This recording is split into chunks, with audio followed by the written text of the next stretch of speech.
I've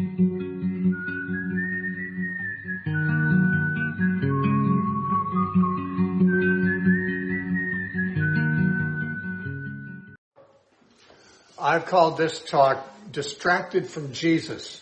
I have to say this is something that came to my mind partly due to some phone calls I've had on the air lately. Also people I've known who seem to get distracted from Christ, although they're Christians. They are Christians. They're not falling away from Christ. At least they don't intend to fall away from Christ. And hopefully they have not. But it is possible, while endeavoring to be a follower of Christ, to also get off distracted on things that draw us away from the main thing. And I would like to start by reading this passage that is, I would hope, is familiar to almost all of you in chapter 10 of Luke, beginning at verse 38. Now it happened as they went that he entered a certain village, and a certain woman named Martha welcomed him into her house. And she had a sister called Mary, who also sat at Jesus' feet and heard his word. But Martha was distracted with much serving. And she approached him and said, Lord, do you not care that my sister has left me to serve alone? Therefore tell her to help me. And Jesus answered and said to her, Martha, Martha, you are worried and troubled about many things, but one thing is needed, and Mary has chosen that good part, which will not be taken away from her. Now again, I would be surprised if you weren't already quite familiar with that story, Mary and Martha. The contrast between them is often proverbial. But the interesting thing is that both of them loved Jesus. Both of them were followers of Christ. And both of them were hosting him, I assume. I assume the house was where Mary and Martha both lived, not just Martha's house. But Martha was doing all the work. And it says she was distracted by much serving. Now, I don't think serving always is a distraction, probably. But it is certainly possible to be overly concerned about things and whether your guests are, taken care of and so forth, so that you don't really pay as much attention to them as to the activity you're involved in. And in this case, of course, Martha was trying to serve Christ, obviously serving the Lord and his disciples, and yet she had not picked up on really what Jesus wanted her to do. She was not reading the room, we might say, that Jesus was not looking for all of this service at this particular time. I'm sure he appreciated being served at times, but Mary was more in tune with what Jesus wanted because she was not just assuming she knew. A lot of times we assume we know what we should do and that we should do it for God, and yet we haven't sat to listen. We haven't found out yet whether this is what he's really interested in. We might have our own projects that are important to us and yet have never inquired whether they might be important to Christ or not. Now, I will say this, Mary was quite out of step with custom of the time. The Jews did not believe that rabbis should ever teach women. Some statements in the Talmud suggested that, you'd sooner, I don't remember what crime, commit some heinous crime than teach the law to a woman. They assumed that women couldn't learn and were just, not good students. They couldn't teach in the synagogue, so why teach them anything? They don't need to know this stuff. And therefore, it was very strange in a Jewish setting for a teacher like Jesus to be sitting teaching a woman, and strange for her to simply assume that she could just sit there and learn, which she could never have done before any other rabbi.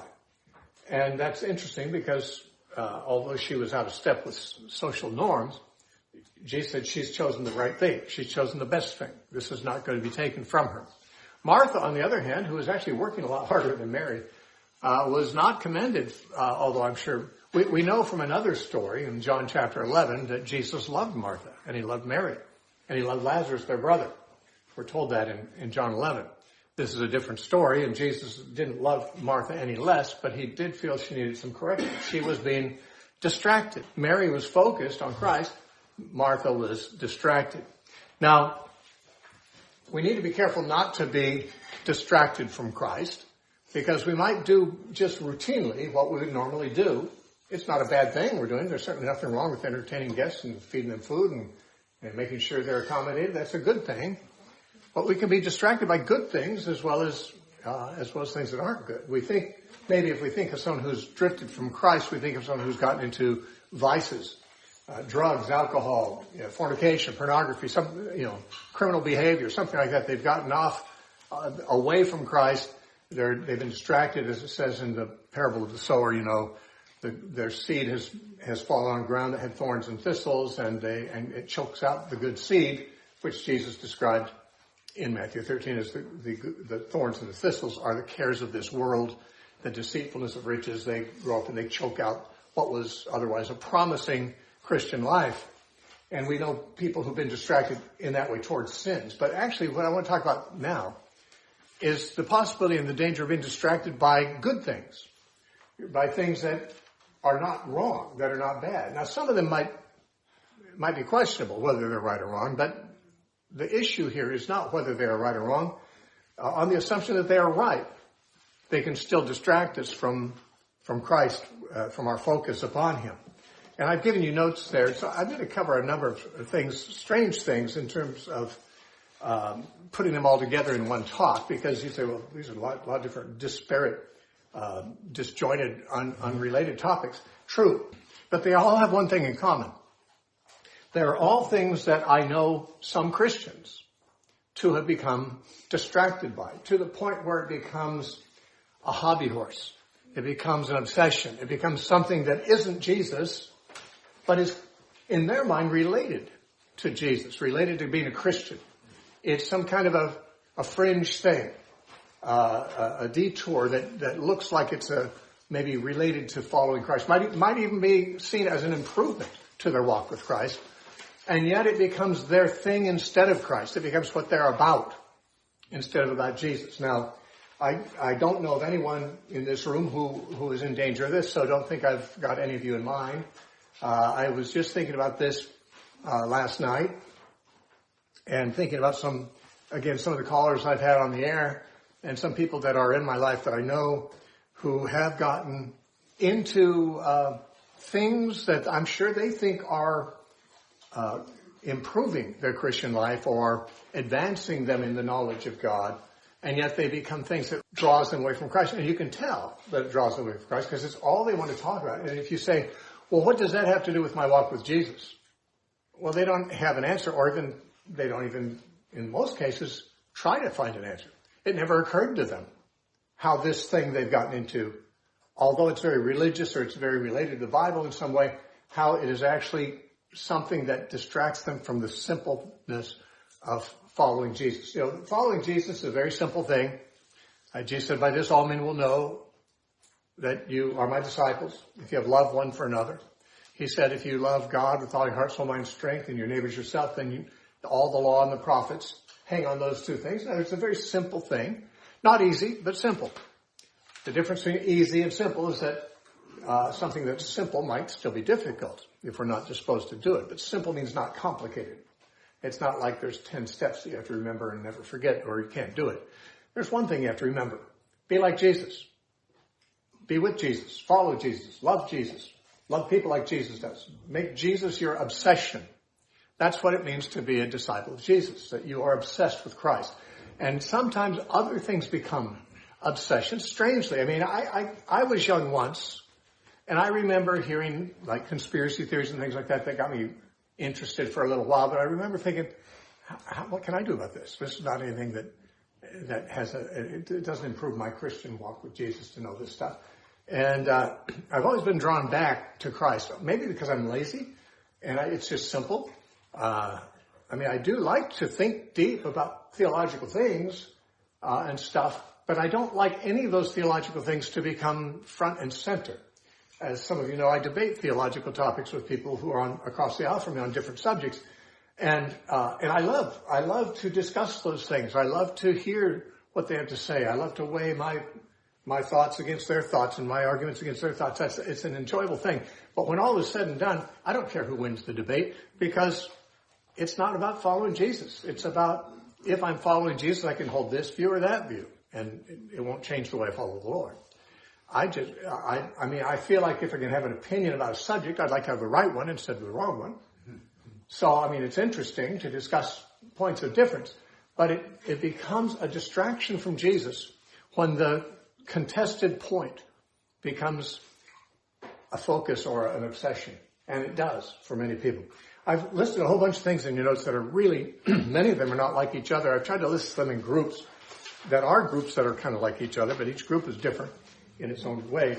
I've known, for example, people, and you probably do too, and I'm not here to criticize the things themselves. Some of these things I would criticize, some of them I wouldn't necessarily criticize, but they become the thing for Christians who, for them, it used to be Jesus was the thing, and now they've kind of gotten seduced off into this sidetrack. And one of those things that Christians have been drawn off into is certain ancient Christian forms of worship, like Roman Catholicism or Eastern Orthodoxy, or even some, the Desert Fathers, contemplative prayer, contemplative meditation, and so forth. And I think that these things distract many evangelicals because evangelicalism has become so shallow. Evangelical has become so lightweight. There's not much reverence in much evangelical churches. There's entertainment many times. Enjoyment is good. Enjoyment is good, and frankly, I don't think there's anything wrong with entertainment. But if you go to church for years and you never get anything except entertainment, and no one speaks very seriously about their walk with God, and when you talk to them privately, they're not talking about their walk with God. They're talking about everything else. I think that some Christians, evangelicals, who actually do want to get closer to God and do want a more edifying situation, have been attracted to groups that are more liturgical, more reverential, more ancient, because of course Protestant groups just split off from other Protestant groups every few months, and you got churches that were born yesterday having services today down the block, I'm sure. And what they differ from each other on some little thing. And some people think, where can I find a church that it's, their beliefs haven't changed much. I mean, that they don't change all the time. They're stable. Well, the Roman Catholic Church certainly claims to be that. The Eastern Orthodox Church claims to be that. They both claim the other is not. They both claim that they are the true church with apostolic succession going back to the original apostles, and they all claim the other church is not the real church. So these two are in conflict with each other, and yet they have many things in common. And one thing they both have in common is very ancient practices, very what the average person would think is strange behavior that is considered to be worshipful. Kissing icons, genuflecting certain times during the service, just all the rituals, the liturgy. These things are attractive to some people. And I've never been critical of Christians who feel drawn to worship God that way. To me, I'm not drawn to it at all. To me, it would be so distracting to me. It would be a distraction for me to be there. And in fact, I wonder sometimes in their case if it has distracted them in a way that they wanted to be distracted. Because instead of just walking simply as the disciples walked on the dusty road with Jesus, which is the way I always picture the normal Christian life, just following Jesus, doing what he said, pleasing him, copying him, imitating him, and so forth. That's what I never think of the Christian life differently than the first century disciples who walked with Jesus. Now, I realize I don't see Jesus like they do, but ever since I got baptized in the Spirit in 1970, he has been as real to me as if I could see him. And I literally mean this.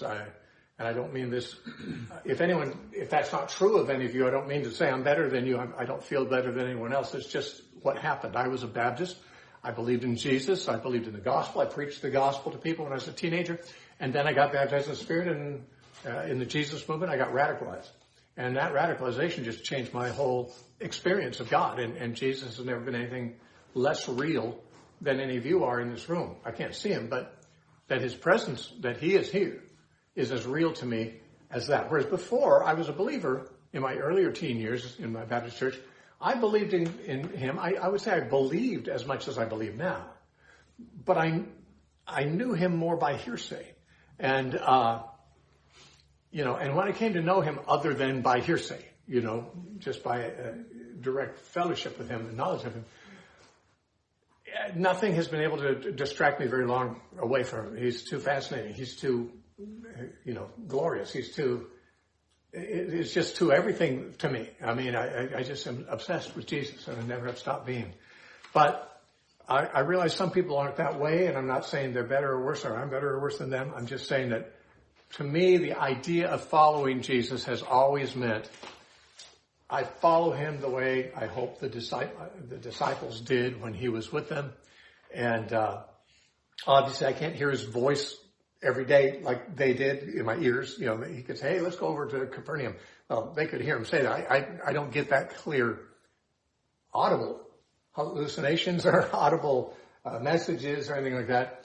But there's just, I can't imagine anyone getting excited about some of these other things like genuflecting or you know, bowing down to statues or kissing them or saying ritualistic, you know, Hail Marys and those kinds of things. It's just, why?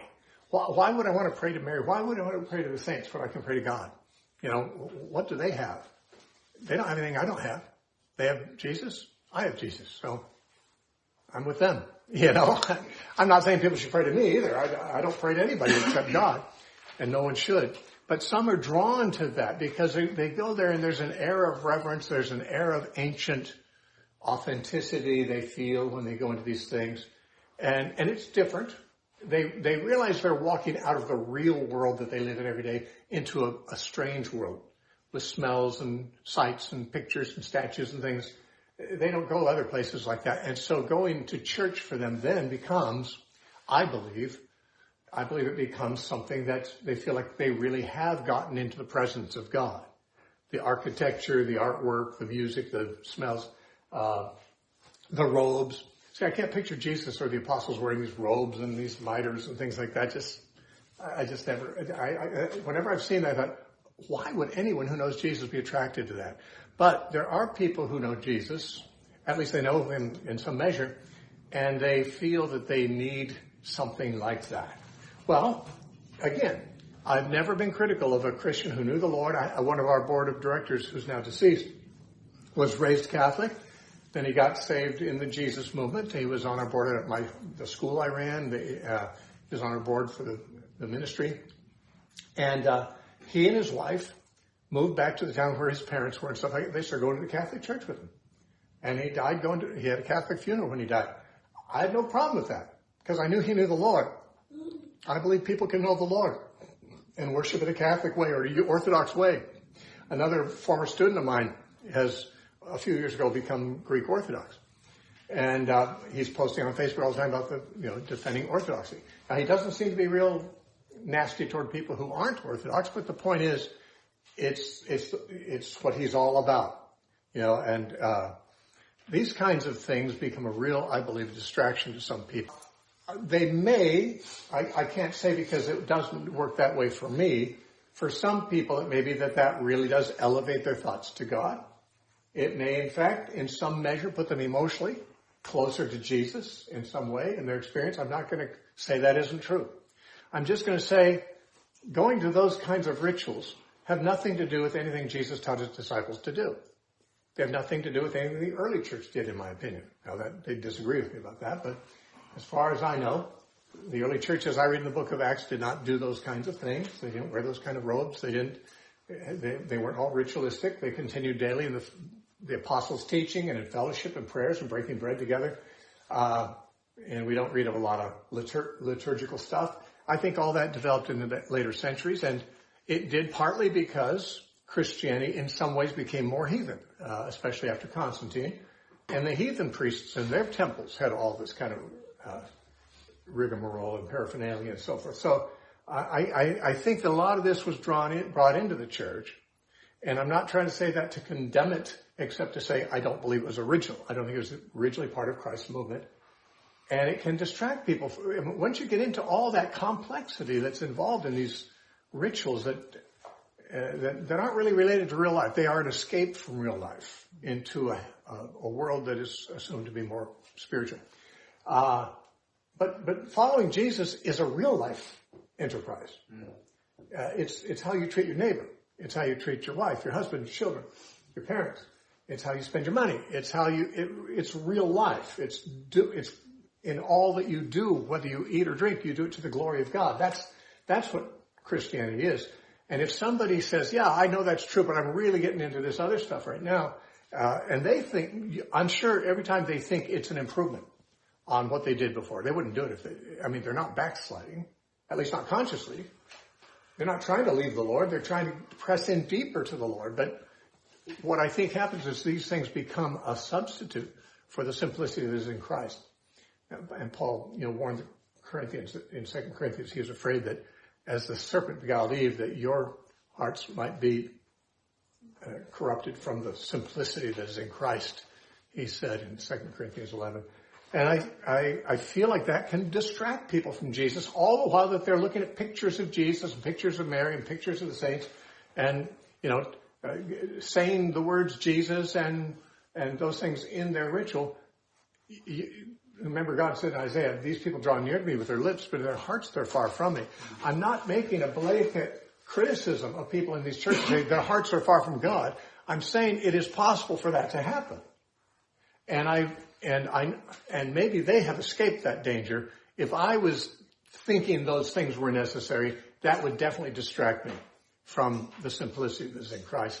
And I think that, ancient Christian forms of worship are one way that people can move away from just being a disciple of Jesus, be distracted from himself. You can be talking about God and Jesus and theology. You can be expounding on the Trinity. You can be expounding on doctrine. Good doctrine or bad. Either one. Your heart can be far from Christ. Knowing the Bible is not the same as knowing Jesus, although everyone who knows Jesus will want to know the Bible, of course, and will learn it when they can. But that's one thing. Ancient Christian forms of worship often have led people away from the simplicity they once had. Another thing that is somewhat different is corruptions of evangelicalism. Now, evangelicalism is not Catholicism, not Orthodoxy. Those groups would speak of evangelicals being Protestants like us, who don't follow the traditions of the elders. We follow only Scripture. That's what evangelical means. And Roman Catholics and Orthodox would both refer to us as evangelicals. But there are corruptions of evangelicalism too. Some of them are widely known. The Word of Faith, for example. The Word of Faith arose up within the evangelical circles. It's primarily advocated by Pentecostals today, though Kenneth Hagin, who's considered to be the father of it, he was, I think, Baptist initially. I think he eventually ended up with Pentecostals because they were more agreeable with the doctrines he taught. But the Word of Faith is the health and wealth gospel. Now, of course, people who get into that, and I know this from experience, because when I was in the Jesus movement in 1970, Chuck didn't agree with this stuff, but somebody gave me some Kenneth Hagin books. They had these little books that are about 30-something pages long each. There had to be, 30 or 50 of them. And I read one of those through every morning devotionally before breakfast. And so I got really, saturated with Kenneth Hagin's ideas. I know them very well. And basically the idea is you can have what you want. You can have what you say. You want to be rich? Well, you should be rich. And you should always confess that you're rich, even if you're not, because you'll have what you say. It's the positive confession. You should never say you're poor, because then you'll be poor. You say you're rich and you'll be rich. Same thing with sick. If you say you're sick, you'll be sick. If you say I'm well, let the weak say I'm strong. Let the rich say the poor say I'm rich. The idea of this is, it advertises itself as taking you into a more biblical kind of Christian experience, because they assume that Jesus and the apostles, advocated this idea that you should never be sick, should never be poor, or that kind of stuff, never have any negative experiences. The problem with it is it's not what Jesus taught, it's not what the Bible teaches, and it's not true to Christian experience. You can say, I am well, all you wish. If you're not well, saying so won't change that. You can say you're rich till the cows come home, but if you don't have money in the bank, saying you're rich isn't going to put any money in your bank. It's a false doctrine. The worst of it is, though, not only that it's not true, but it distracts you from discipleship and draws you toward what your carnal heart would naturally be drawn toward anyway. Who doesn't want to be free from pain? Who doesn't want to be well? Who doesn't want to have plenty of money? Who doesn't want these circumstances? These are the carnal things people would naturally want. I'm not saying if you're poor that it's carnal for you to want to have enough money to pay your bills, or that if you're in pain, it's carnal for you to wish you didn't. I'm just saying that these are the things that the natural man desires most. Comfort, prosperity, things like that. And the Word of Faith changes the evangelical message to a gospel of Jesus came to make you rich. Jesus came to make you well. And, that's just not what Jesus taught. Yeah, Jesus healed people. Jesus himself was not rich. When he wanted to make a point using a coin, he had to borrow a penny because he didn't have one. Even his disciples didn't have one. He had to ask it from the Pharisees. And even Judas, who had the bag, didn't have one, apparently. And Jesus said, show me a coin. They had to give him one. He didn't have a lot of money. Jesus said, foxes have holes, birds of the air have nests, the Son of Man has nowhere to lay his head. Jesus was not a rich man. His disciples are not rich men. Paul describes himself in 1 Corinthians 4 and again in 2 Corinthians 10 as being poor and naked and hungry, without a certain home. Now, I'm not saying Christians have to live that way. I'm just saying it's clear that living like that was not contrary to the way Paul preached and lived, or Jesus preached and lived. They didn't preach to the flesh. They didn't preach to pamper the flesh. And this is a natural error people get into. And some people I've known who got into the word of faith, they're so affected by it. They're afraid to say any negative thing, even if it's a true thing. Because if you say it, you'll have what you say is the doctrine. It's like magic. There's this law, they call it the law of faith, that anyone ever heard about that book that Oprah used to promote called The Secret? Ever heard that? Yeah. It's the same thing, only without God. Yeah. The secret is the universe will make you wealthy and healthy. All you have to do is, the word they use in that methodology is manifest. You have to manifest it. And manifest means you say it. You say it consistently, and then it manifests it in reality. This is exactly the same as the word of faith, except word of faith believes there's a God and believes there's a Jesus and believes that God and Jesus have something to do with the way this works for you. But it's just the same thing. It's the New Age version is the Secret, which is a very popular book and movie at one time. Anyway, that's a distraction from Jesus. People might say, well, I'm thinking of Jesus. I'm thinking about him healing me. I'm thinking about him prospering me. Yeah, but that means you're thinking about you. You're not thinking of him. You're thinking of him as a means to an end, not as an end in himself. And that's a distraction. That's being distracted from Christ. Another corruption of evangelicalism is the hyper-grace movement.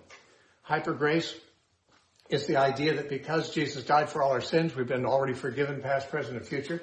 You never have to repent again, never have to say you're sorry.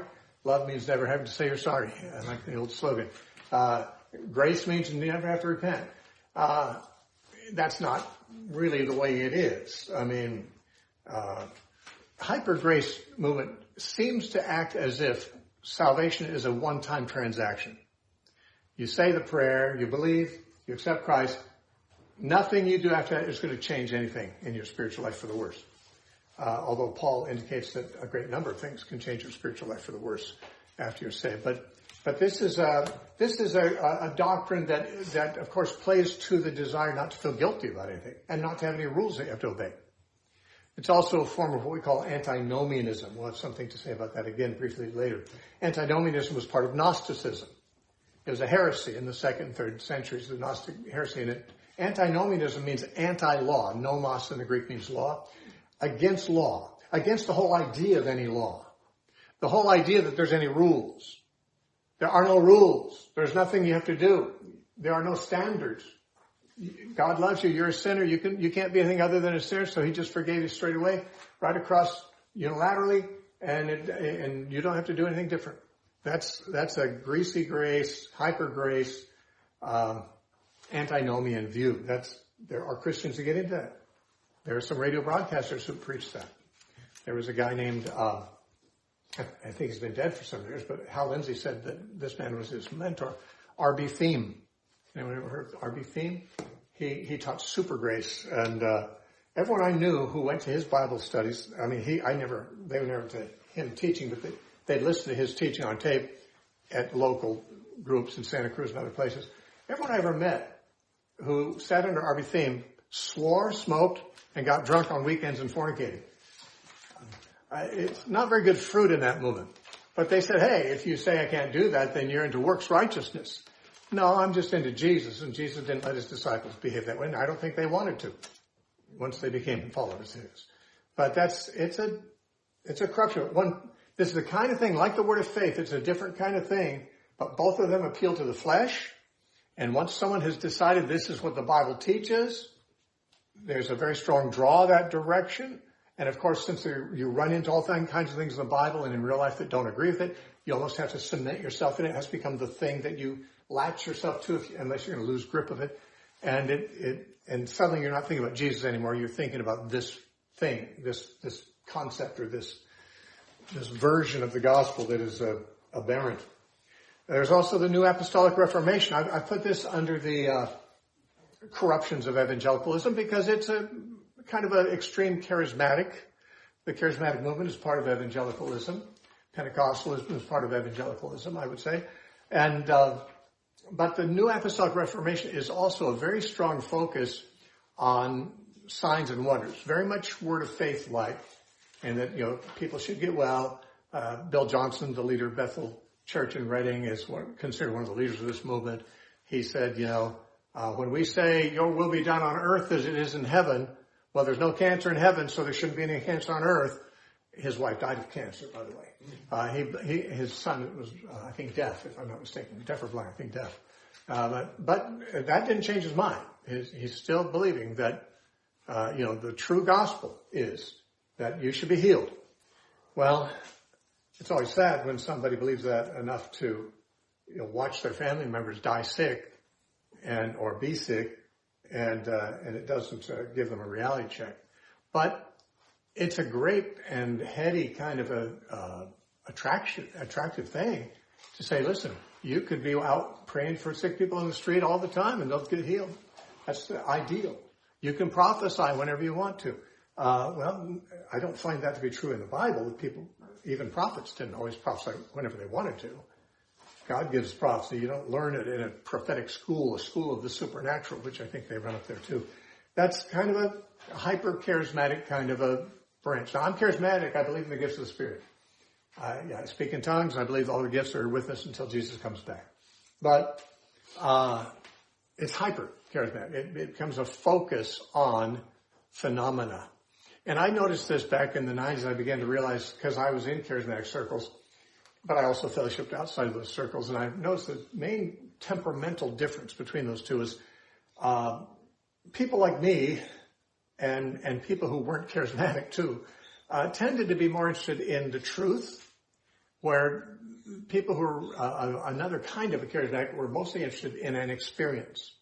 Now, I like experiences as much as the next person, I suppose, but I'm not seeking an experience, because when you're seeking an experience, you often will sacrifice the truth in order for the experience. In other words, you'll accept any strange experience, even if it's not scriptural, even if it's weird, because you've decided that these kinds of supernatural things are supposed to happen. I was watching Bill Johnson on a video from Reading Church. Up on the stage, he had some of his elders and himself, and an African woman dressed in traditional African dress, and she had a wizard's stick, a wizard's staff. She even called it that. And this is when COVID was coming, and all the elders and this African woman had this wizard staff, and she said, remember in Lord of the Rings when Gandalf stood against that dragon demon thing, and he said, you will not pass, and he hit the ground a couple times and he defeated that thing? We're going to do that to COVID. We're going to say, you will not pass. We're going to hit this post on the floor here on the stage, and COVID will end. And they did it right before our eyes, just like magic. The only thing is, although it was just like magic, there was no end of COVID. COVID didn't go away. What went away was their credibility. What went away was their faithfulness to Christ. What went away was any suggestion that they're interested in following Christ as much as they're interested in having whatever new supernatural power or phenomenon they think they can acquire, even using wizardry. This is a distraction from Christ in a dangerous way, it seems to me. And also other occultic practices. Now, this isn't, I don't find this as often these days, but it's probably still around. But back in the 90s, very commonly, especially in charismatic circles, but not only, in Christian counseling circles, they practiced something called inner healing. Ever hear the inner healing movement? They borrowed it from Carl Jung. They didn't know they borrowed it from Carl Jung. They thought they got it from Agnes Sanford. Agnes Sanford brought it into the Christian movement. She was a lady who spread inner healing techniques which were occultic and had come from Carl Jung, throughout the charismatic movement. Now, basically, this had to do with guided visualization and healing memories. Healing memories is one of those terms that came from that movement, too. Now, she said, of course, that she got it from her son, Jack Sanford, and her pastor, Morton Kelly, both of whom studied at Carl J. Jung University in Switzerland. And lo and behold, they came and brought Carl J. Jung's practices into the charismatic church. And if you don't know, Carl J. Jung was a protege, a young student of Sigmund Freud. But Sigmund Freud was an atheist and didn't believe in God. Jung did believe in God. I think he might have come from a Presbyterian or Lutheran background, but he had occult phenomena in his house growing up. He grew up in a poltergeist house, and he actually communicated with these spirit beings. And he said in his own writings that he had his own personal spirit guide. He called him his own ghostly guru, who he said was named Philemon. And Philemon taught him these practices of guided visualization and changing the past by moving into a timeless zone and bringing in, imaginary helpers and things like that, which were really demons. But Jung practiced this. His brand of theology, psychology was called transpersonal psychology. But Jack Sanford and Morton Kelsey went to Carl J. Jung University and came and taught Agnes Sanford these techniques, and she taught them to Ruth Carter Stapleton, Jimmy Carter's sister, Francis McNutt, charismatic Catholic priest, went around doing this stuff. Lots of charismatic traveling preachers went around doing this inner healing. And when you'd criticize it, say, but this is not the Bible. They didn't do this stuff. This is occultic. People would just say, well, it works. It helps people. Well, I don't know if it does or not. I mean, you can go to Philippines and find psychic healers who allegedly remove cancerous, tissue out of your body and leave no scar where their hand went in and out. And it's like magic. If the person's cured, I guess it's good, right? No, if it's occultic, it's not good. You're not supposed to go to the devil for the things that God withholds from you, like Saul did. Saul wanted a word from God. God didn't speak through prophets. He didn't speak through the Urim. He didn't speak through dreams. So he went to a witch. And he sought from a witch what he couldn't get from God because God didn't want to give it to him. Again, these things are all flesh in control. Me, I want this technique. Whenever you actually use a technique to get something supernatural, that's occult. Real healings, real miracles, real prophecies in the Bible, they were not manipulated by the person. They came at God's discretion. God decided when they would happen. And if God didn't give it, these guys didn't have some technique, some eye of newt and wing of bat, that they could get this done. The difference between magic and biblical miracles is biblical miracles, God is sovereignly doing them when and through whom and in whatever way he wants to. In magic, you know what you want and you do whatever trickery is necessary to make the powers respond to you. That's human-centered, and that's why it's a distraction from Christ. Let me go a little more quickly. I hope some of these I won't have to say as much about. Another huge distraction from Jesus in our modern times are various forms of what's called the Hebrew roots movement. Now, these are not all the same. The Hebrew roots is a kind of an umbrella term for a lot of different movements, and you find them all on the internet, and each of them are pretty sure they've discovered what real Christianity is supposed to look like. It always has to do with Torah observance in some way. You've got to start keeping Torah. Now, someone says, well, shouldn't we not murder and commit adultery or steal or bear false witness? Shouldn't we honor our parents? What's wrong with the Torah? No, they're not talking about the Ten Commandments. They're talking about the 613 laws of the Torah that included, dietary laws, observing festivals and special days. And if they were really consistent, they should be going to the temple in Jerusalem, which doesn't exist anymore, and they should be offering sacrifice because those are quite a few of the 613 laws have to do with how you offer animal sacrifices. They don't do that, but some of them say you should. Some say if they build the temple again, we should go do that because we're supposed to keep those laws. No, we're not. But there's lots of different forms of this. Anglo-Israelism is a strange form. You may not have heard of this. It's been a long time. There was a cult that was pretty popular called Worldwide Church of God with Herbert W. Armstrong back when I was a kid. It's kind of a mixture of Seventh-day Adventists and Jehovah's Witnesses and Anglo-Israelism. Anglo-Israelism is the idea that the 10 tribes that we say disappeared after 722 BC, after the Assyrians conquered the northern kingdom, a lot of them migrated over to the British Isles. And the Anglo-Saxons are actually the Israelites from the 10 tribes. Now, there's all kinds of arguments they give. I've had a stack of books given to me that all supposedly argue this. And I don't believe it's true. But I always say to them, what if it was? Who cares? I'm Irish in my background, Irish and English. I guess that'd make me Jewish. If you're right, I don't believe you are. My 23andMe says I'm less than 1% Jewish, and yet I'm 75% from, British Isles. But why would I even care? These people assume that being Jewish or being Israel in some ethnic sense is important. That's something that the Bible flatly denies. There's no Jew or Gentile in Christ. It doesn't, circumcision, uncircumcision doesn't mean anything to God, but a faith that works through love. There's no advantage in being Jewish, or being Israel. But there are those who get into this, they read these books and they want to argue the case, the British people, they're the real Jews. I think, so what? I don't think so. I don't believe that. Your arguments don't convince me. But if they did, I think, well, glad to know that. I can forget it now. Who cares? If I found out I had Jewish blood, okay, great, fine. How does that change anything? It becomes an obsession to some people. And other people have just the opposite. The Black Hebrew Israelites. You ever heard of them? Black Hebrew Israelism. They believe the African people are the true Jewish people. And I had them call me and give me their arguments. Their arguments are so lame. They've got Bible verses they use, but they have no concept of how to exegete any passage of Scripture. They find a verse that to them says, I think that could make it sound like the Israelites were black. Well, maybe they were. I don't know what color they were. I don't even care. If I was a black person and discovered that the Israelites were black, I think, okay, once again, to me it's, on the Anglo-Israelism side, that would make me an Israelite.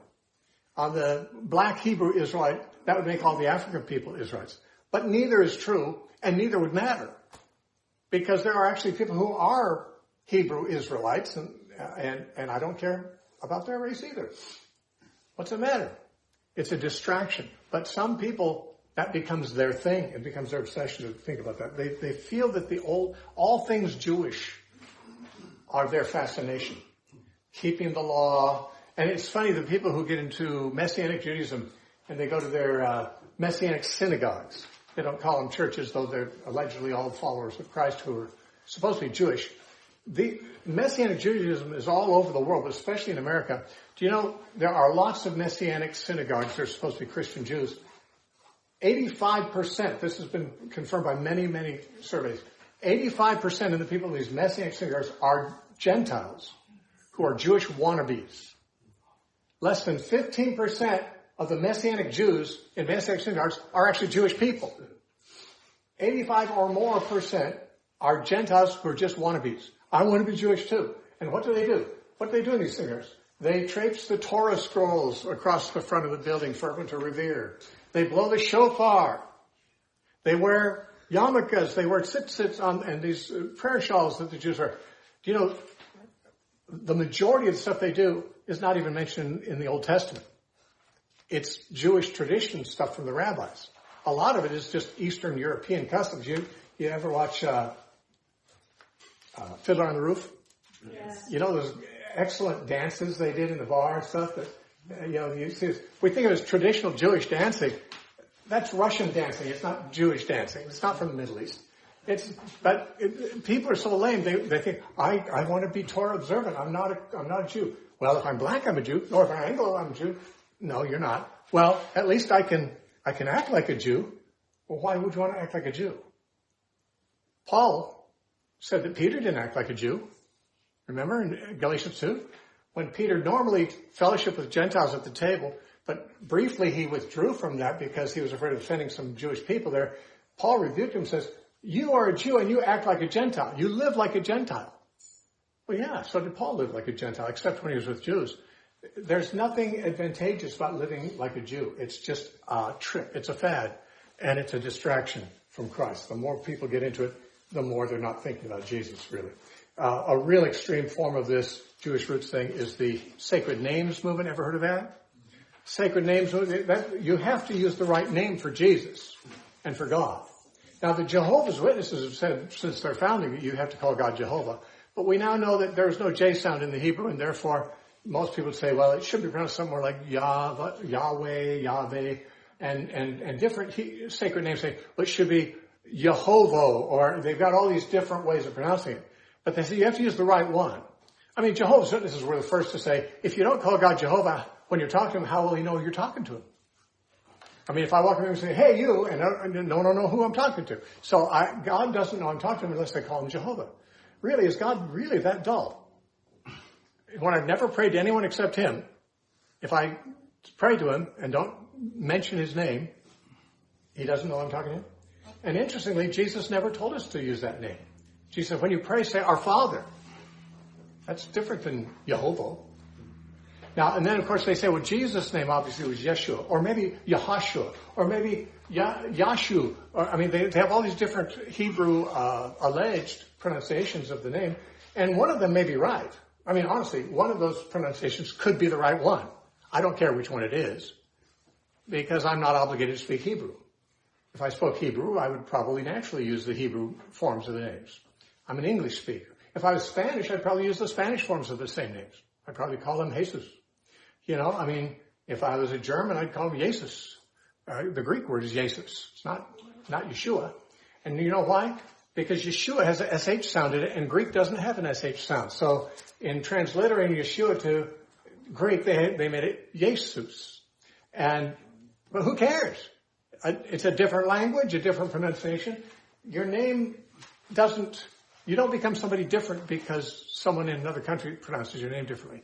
To use the sacred names, well, I actually read a sacred names book that was ridiculous. They said the name Jesus, or which is Jesus in the Greek, literally means Zeus, like praise Zeus. Praise Zeus. You ever heard that one? You'll hear it from time to time if you get around on the internet. And yeah, Jesus is a pagan name. It means praise Zeus. No, it does not. Jesus is a Greek word that is the transliteration of the word Yeshua. And it doesn't have anything to do with Zeus. It has no Zeus in its etymology. These people say whatever they want to because they know you don't know any different. And if they think it matters to you, you'll follow them. But why would it matter? I don't care what I call them. I don't care what someone calls me. If my kids call me Dad instead of Steve, that's what I prefer, actually. No problem with that. So, I mean, these are distractions. This is trying to be more spiritual, to try to be spiritual above what is written, actually, and to really excel above other Christians who don't have this secret knowledge or this new knowledge about these Hebrew forms. That Hebrew roots movement is a very popular thing. Many forms of it exist today, and all of it is a distraction from Christ. Moving quickly, I hope. Another major distraction from Christ is end times obsession. Now, I've lived long enough to see a lot of those, because when I was 16, Hal Lindsey and my own pastor at the time both said that Jesus has got to rapture us before 1981. But they both thought it'd be a lot earlier than that. They just said 1981 is the last possibility it could be. But in the early 70s, Chuck used to tell us every New Year's Eve, this coming year, I really think this is probably going to be the year of the rapture. Now, he tried not to set dates. I mean, Chuck was a little more measured about this than some people are. But you want to know if this is the time? He didn't just say, no, you're ahead of schedule. It's ways off yet. He said, it's not for you to know these times. It's not that you just are mistaking what the right time is. It's that you're not supposed to be interested. This is not in your pay grade. The Father knows. Jesus said, I don't even know the day or the hour. The angels don't know. Nobody knows that. and it's not for you to know. Now, if Jesus said it's not for you to know this stuff, why would I spend so much time trying to know it?